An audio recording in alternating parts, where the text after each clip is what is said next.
Got the pen and the paper in your hand. Got the story going, but you wanted to expand. We'll help you on your journey, let us lend you a hand. Join the show. So let's write the book TV show. Grab your pen and paper and we're gonna let it flow. Talking about write the book TV. Join the show.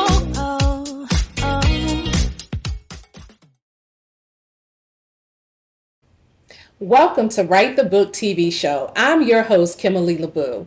We have an amazing show lined up for you today.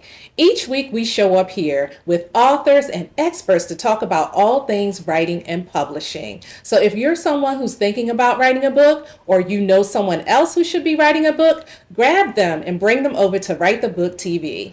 Our amazing author that we have here joining us today, oh my goodness, it's going to be quite a conversation. She is the author of the book, Good in Bed, a single woman's guide to embracing confidence and getting what she wants without changing a thing. Her name is Debbi Rice. She is a singles enthusiast, lifestyle blogger, workshop presenter, confidence coach, God admirer, t-shirt developer, educator, dog lover, and an all-around bold lover of life. I want to just take a moment before we bring her up and just read you the back of her book, because it will tell you what this is about, ladies and gentlemen. In this hilarious yet thought-provoking volume, singles enthusiast Debbi Rice identifies and debunks antiquated ideologies, social systems, and norms that inflict shame on people who are unpartnered. Throughout this raw, candid, and sometimes shocking conversation, the founder of empowerment group and lifestyle brand Single and Amazing packs punches of rarely talked about taboo topics to help single people pinpoint what sparks joy in their lives and humorously, very humorously, empowers them to display the necessary confidence to be good in bed by showing up as their 100% authentic selves. This book isn't for the unreflective, prudish, or faint of hearts. With a plethora of bedroom analogies, oh my goodness, and personal anecdotes, Good in Bed, a single woman's guide to embracing confidence and getting what you want without changing a thing, will leave you never again viewing solo life the same. Welcome to the show, Debbi. Thank you for inviting me to Write the Book TV. I'm so honored to be here. I'm so excited to talk to you about this book. In my opinion, it is just one of the funniest singles books out there. It had me cracking up laughing. It was thought-provoking, but every woman would see themselves in it. Absolutely. Yes. And so tell us first about the title and the book cover, because you were very intentional about the name of the book and how you wanted the cover to look.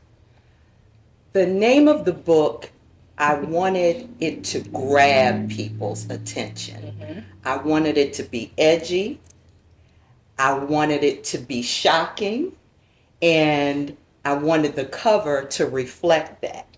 So, Good in Bed, I thought about how our confidence in bed and in the bedroom correlates to our confidence in life and how we show up in life. And so I wanted the book cover to really grab people. So I described the book cover as I wanted someone in bed, I wanted a little bit of legs showing. I wanted people's imaginations to just run wild. Yes. So that's where the concept for the cover came from. Well, I think you certainly accomplished that. Because that leg is all the way out. Yeah. But it's so, and you'll talk about this as we go along. Many women of a certain age know that when we stick that one leg out, half covered up, it's for a whole different purpose than one might think, right? It's for a whole other reason. Well, I just love the book. I cheered. I laughed with you about it while you were writing it, and I just think it's awesome. So, what exactly are you referring to when you say good in bed? Tell us about this book. When I say good in bed, I am referring to when we get in bed and when we're in our bedrooms, we are our true selves. Mm-hmm. The makeup comes off. Yes. The Spanx come off. We let it all go. Mm-hmm. And we are our 100% real selves. Mm-hmm. And so I wanted the title Good in Bed to reflect our 100% real selves. When we take off all of the things that we want the world to see that kind of makes us fixed up, when we lay down all of those things and come out as our real selves, then we are truly attracting the things that we should attract because we're being our real selves. Mm-hmm. We're not being fake. We're not being phony. We're not leaning on our degrees. All of that stuff we lay down when we're in the bedroom. Yeah. And so I wanted people to know that they could come out into the world, their 100% real, authentic selves, and truly be happy being who we really are. Yeah, yeah. That's good. That's really good. And so you are a whole brand. In case you guys didn't know, I am a whole brand. Single and Amazing is your life's work. And so you offer great advice and tips to single women, and you live this life. I do you live this life. And so why is it so important for you to write a book like this to bring out confidence in other women about being single?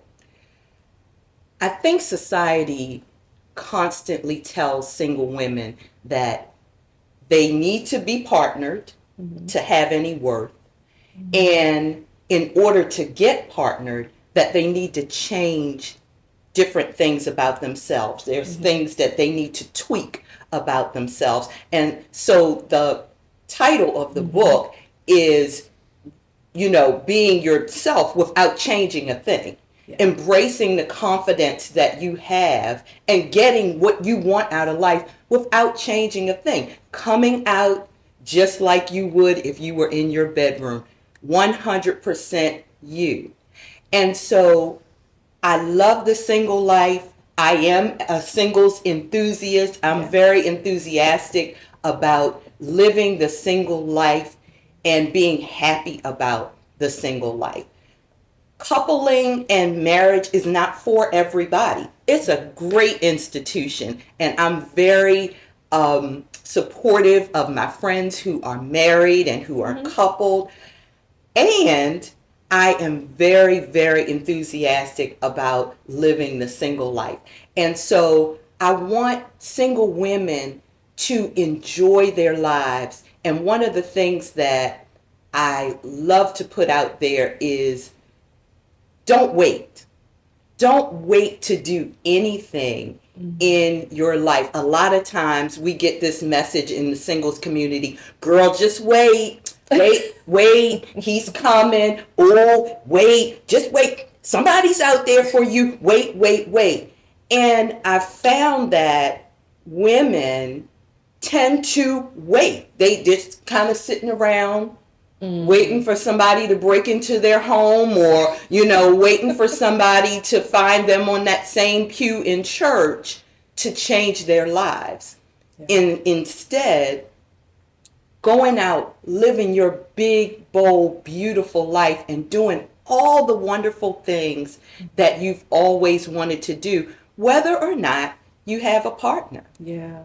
And if you're one of those people who is seeking a partner, when you're out doing all of these big, bold things, you may stumble upon somebody and they may stumble upon you. Yeah.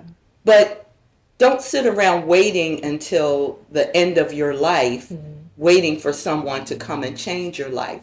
Yeah. You have the power to change your life. Absolutely. Now, since you went there talking about the brother showing up on the church pew, I know that you are a Christian woman. I am. And so I want to ask you, what has been your experience with publishing a book with this title and that cover? How has it been received or not in the Christian community? It has been 50-50. I've gotten some really great feedback from Christian women saying, "Oh, thank you so much. I'm so glad that somebody finally said this." You know, that somebody was bold enough to say what we've been thinking all along. I have really gotten a lot of great feedback. And surprisingly, I've gotten a lot of great feedback from coupled and married people, which surprised me. It really surprised me. So I've gotten some great feedback from Christian women, just saying, thank you, thank you, thank you for being bold enough to say it. I've also gotten some pushback from church leaders and some Christian women saying, "Oh, I think, you've gone too far. I think that, you're hating on marriage, or you're, encouraging women not to get married." I'm not encouraging women not to get married. I'm just presenting single life as another great option that's out there. Marriage is a great option. Single is a great option. And so it's been kind of 50-50. Yeah, because I would imagine that some people won't even get it just because of the cover. Oh, that's true. Some people were turned off by the cover. Yeah. And, once I explained to them the meaning behind good in bed, they are a little more open. And then some people were so excited because of the cover. When I do events and vendor events and people walk by my table and the first thing they say is, "Ooh, right. What's this about? Oh, I need to read this." So I guess it depends on where you are, how open-minded you are, whether you're in a mindset of wanting to learn something new or a new perspective as it pertains to single life. Yeah. It's really good. I want to share with the audience some of the chapter titles. Well, all of the chapter titles. So there's She Thinks She's Cute, Fighting Sleep, Chasing Single, Single in Bed. Single is not a disease. We say that a lot. Fat girls are good in bed. Honey. Don't sleep on yourself. Sleeping in a single bed. Wipe off the makeup and get naked. Yes. Okay. Naked. Turn off the lights. Reframing divorce. Buy a name brand bed. Chapter 10 is smashing alarm clocks. And then we have saying prayers and having nightmares. That was a good one. And then waking up refreshed. And of course, there's affirmations in the back. I just want to ask you, what was your favorite chapter to write in this book? Which one tickled you the most? I had such fun know writing this book. I did. And I thank you for your guidance through writing the book. I had a great time writing the book, and it just brought back so many memories for me through my single life journey. It's hard to pick a favorite chapter, but I would probably have to say chapter 11, which is chapter 11 is saying prayers and having nightmares. Saying prayers and having nightmares. So what was it about that chapter? Saying prayers and having nightmares talks about pretty much what we just referred to as the church pushback, and how we've grown up through the church being told that everybody should get married, that's the thing that, that's the goal, that the goal is getting married. And there are a lot of women who have gotten to their seasoned years and they end up very bitter because over the years the church has told them that narrative of wait, he's out there, and they've waited and he didn't find them. And so I wanted to break down how the church tells us that Jesus is our example, but rarely tells us and shows us how Jesus is our example of singleness. And so I broke down how Jesus walked out his single life and as an example for us to walk out our single life. You never heard Jesus saying, man, I'm 33. Where's my wifey? I got to get a wifey. Oh my God. Peter got a wifey. Why don't I have a wifey? Oh you never heard him saying things like that. Mm-hmm. Jesus was about his purpose. He enjoyed his life. And so that was one of my favorite chapters to write because it debunked a lot of things that Christians hear in church every Sunday. And those things that they hear are making them feel condemned and unworthy and worthless. And so I enjoyed writing that chapter because it debunked all of that and used scripture to do it. Yeah. Was there any chapter in the book that was particularly hard for you to write? It was a challenge? Or was it all fun? A lot of it was a challenge because I talked about experiences that I had as a young woman that were very hurtful to me. The chapter, Fat Girls Are Good in Bed. Yeah, talk about that was a very personal story that I shared, and I don't want to, give away the story, give too much away. But just to go back and relive that for this book really was emotional for me. But I've had so many women reach out to me and say, I had a very similar experience. Thank you so much for saying that and exposing that and being vulnerable enough to share that story. So it was difficult, but I knew that people would relate to it. Yeah. And so I kind of put on my big girl panties and pushed through it. Because I knew it would be a blessing to other people. Yeah. What was your main focus for writing the book? Like, what is the actual impact that you want the book to have? I want women to gain and embrace the confidence to live their life on their terms.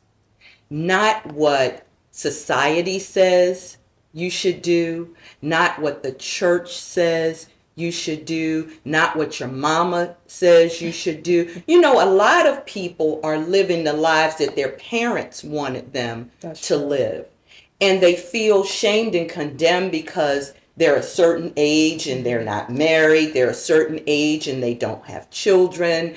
They're a certain age and they're not in the career that their family wanted them to go into. And so my main goal for this book was to encourage women to embrace the confidence to be who they want to be, not who others want them to be, and not what society tells you should be at 30, 40, 60, 80. Yeah. But who you want to be. And I wanted to encourage younger women not to waste their youthful years sitting around waiting for someone to save them and rescue them and wait to do all the wonderful things that they want to do with their lives. And I wanted to encourage women of a certain age that it's not too late. Yeah. It's not too late for us. It's not too late to do whatever you want to do with your life. Yeah, I see you encouraging people in your single and amazing community to travel and do Yes. go places. I'm all for, I can go out and eat by myself. I can go to a movie by myself and be content. But some people struggle with that a lot. I think people tend to struggle with it because, again, society says, you always need to have somebody with you. And it's sending a message that you're not enough on your own. Yeah. And so I do the same thing. I go to the movies by myself. I go to shows by myself. I go out to eat by myself. And I love my friends. I have a wonderful friend group. And when I'm with them, I have a wonderful time. However, I know how to enjoy my own company. And if we don't learn to enjoy our own company, we're with ourselves 100% of the time. You better like you. That's a big part of it. You better like you. And so, yes, in my single and amazing community, I encourage women to do whatever they want to travel alone. And one of the things about traveling alone, you find out that you can do so many things that you never realized, that you're capable of doing so many things that you never realized that you were capable of. Yeah. Just by doing it on your own. I agree. And when I moved to Hawaii, it was a whole new person. Yes. Hiking and skydiving and water sports. I look at myself and say, who are you? But yeah, it's just so much. Just by moving Yeah. across the country, out of the lower 48, Yeah. who does that? Yeah. You did that. And it was the best thing ever. It makes you feel so accomplished. Yeah. When you do things on your own that you never thought you could do. And if you think about it, if you say, oh, I went to the movies, the first thing people say is, who'd you go with? Yes. I went by myself. Oh. I was like, but I wasn't alone. There was a whole lot of other people in the theater too, right? I went to Las Vegas. With who? With me.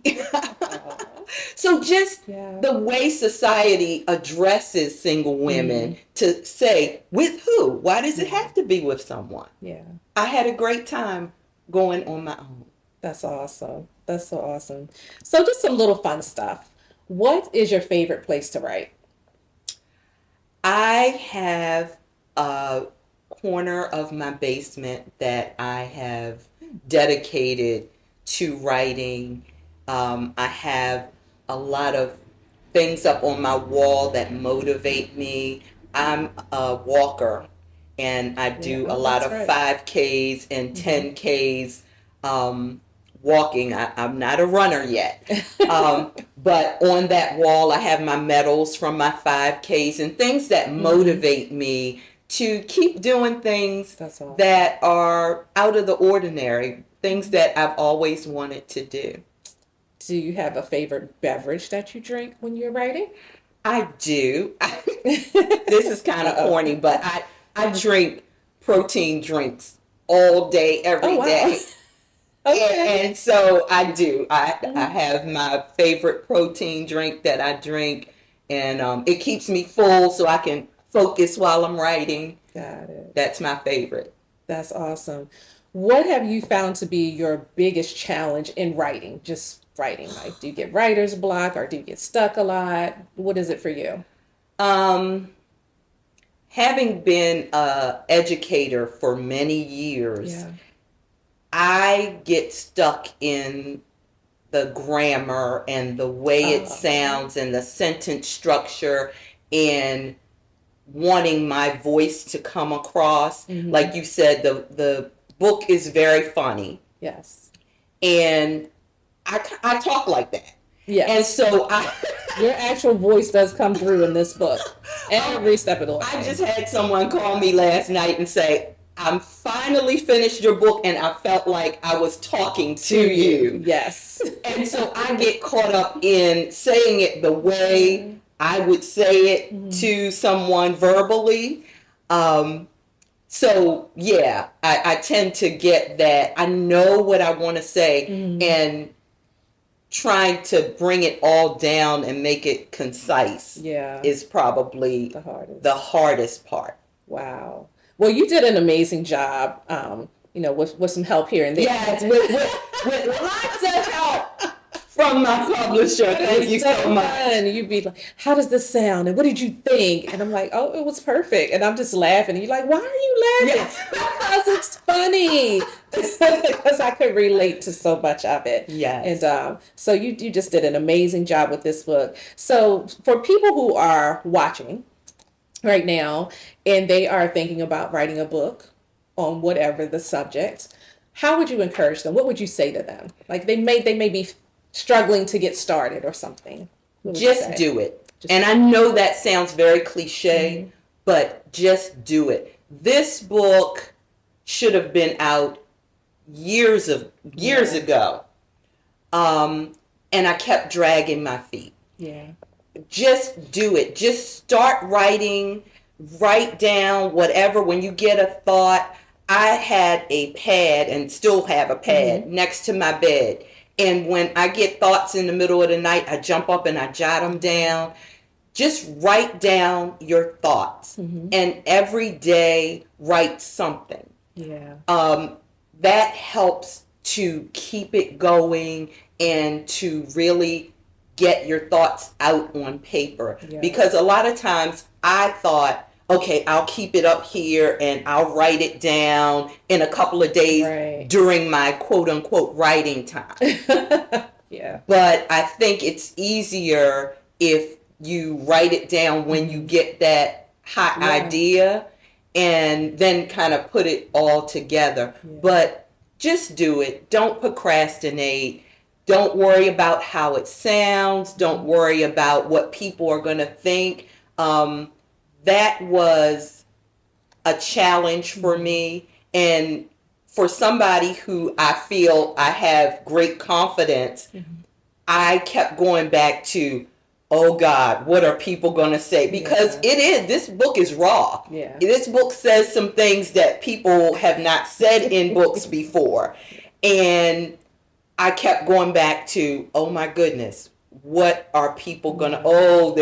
My name is gonna be mud. Oh, people are gonna ooh, and but yet you pushed through. I pushed through because that's my authentic story in that book. Absolutely. That's what I truly feel about single life. That is what I've heard other women say that they feel about single life. And so I could have made it pretty and I could have made it very much like other single books that are out there, but it wouldn't be the success that it is today. Yeah, I agree. If I had done that. This has been so much fun. I'm so excited that you were able to come and join us on today. Thank you so much. It's such an honor. Absolutely. So I want you to tell people where they can stay in touch with you. You have your single and amazing community. How can people reach you? How can they get the book? They can get the book Good in Bed by Debbi Rice on Amazon or on singleandamazing.com. And follow me on Instagram at Single and Amazing, on Facebook at Single and Amazing, and on Twitter at Single_Amazing. That's so awesome. Thank you so much. This has been so much fun. So much fun. So much fun. Thank you for joining us for another segment of Write the Book TV. Be sure to go over to www.writethebooktv.com to leave your question or comment. If you have a question that you want us to answer for you, be sure to let us know. Take care. Write the Book TV show. Grab your pen and